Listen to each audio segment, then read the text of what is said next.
കല്യാണ ഒരുക്കങ്ങൾ ഇത്രയും ബുദ്ധിമുട്ടാണെന്ന് മനസ്സിലായത് സ്വന്തം ചേച്ചിയുടെ കല്യാണം വന്നപ്പോഴാണ് കേട്ടോ.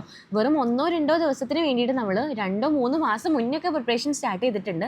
ആദ്യം നമ്മൾ ചെയ്തത് പുടവ എടുക്കൽ പരിപാടിയാണ് കേട്ടോ. അത് നമ്മൾ തൃശ്ശൂർ കല്യാൺ സിസ്റ്ററിലാണ് പോയിട്ടുണ്ടായിരുന്നത്. നമ്മളിവിടെ എത്തണ വരെയും കല്യാണ സാരിയുടെ കളറിനെ പറ്റി നമുക്ക് പ്രത്യേകിച്ച് ധാരണയൊന്നും ഉണ്ടായിരുന്നില്ല. പക്ഷേ റെഡ് വേണ്ടാന്നുള്ളൊരു താല്പര്യം ഉണ്ടായിരുന്നു. കാരണം എന്താണെന്ന് വെച്ച് കഴിഞ്ഞാൽ എല്ലാ ബ്രൈഡിനും റെഡ് അല്ലേ, അതുകൊണ്ട്. പക്ഷെ നമുക്ക് തിരഞ്ഞ് അവസാനം നമ്മൾ റെഡ് തന്നെയാണ് കേട്ടോ സെലക്ട് ചെയ്തിട്ടുണ്ടായിരുന്നത്.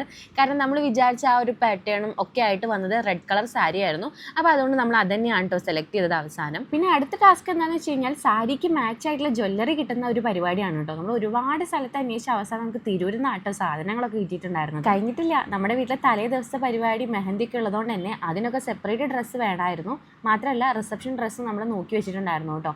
ഇപ്പോൾ ബ്രൈഡിനുള്ളത് മാത്രമായിട്ടുണ്ടായിരുന്നുള്ളൂ. അതിനിടയിൽ കൂടെ എനിക്കും അനിയത്തിക്കുള്ള ഡ്രസ്സൊക്കെ നമ്മൾ ഓരോ ഷോപ്പിൽ പോകുമ്പോൾ നോക്കി വയ്ക്കുമായിരുന്നു. പക്ഷേ പല ഷോപ്പിൽ പോകുന്ന സമയത്ത് നമുക്ക് ഇഷ്ടപ്പെട്ട കിട്ടാത്തതുകൊണ്ട് തന്നെ ഇഷ്ടം പോലെ ഷോപ്പിൽ നമ്മൾ കയറിയിട്ടുണ്ടായിരുന്നു. ചിലപ്പോഴൊക്കെ ഈ സംഭവം എൻജോയ് ചെയ്യുന്നുണ്ടെങ്കിൽ പോലും ഞാൻ മിക്കപ്പോഴും ആലോചിക്കുക, അയ്യോ കല്യാണം വേണ്ടായിരുന്നു, ഇനി കല്യാണം ഉണ്ടെങ്കിൽ തന്നെ അയ്യോ ഒളിച്ചോടിയാൽ മതിയായിരുന്നു, അല്ലെങ്കിൽ രജിസ്റ്റർ മാരേജ് ചെയ്താൽ മതിയായിരുന്നു, ഇങ്ങനൊരു തോട്ടാണ്. കാരണം നമുക്ക് ചിലപ്പോഴൊക്കെ നല്ല ബുദ്ധിമുട്ടാവാറുണ്ട്. പിന്നെ അത്യാവശ്യം പൈസ ചിലവുള്ള പരിപാടിയാണ്. ഇനിയിപ്പോൾ കോമഡി എന്താണെന്ന് വെച്ച് കഴിഞ്ഞാൽ ഈ പറഞ്ഞ കാര്യങ്ങളൊക്കെ എല്ലാവരും ഒന്നുകൂടെ റിപ്പീറ്റ് ചെയ്യേണ്ടതാണ്.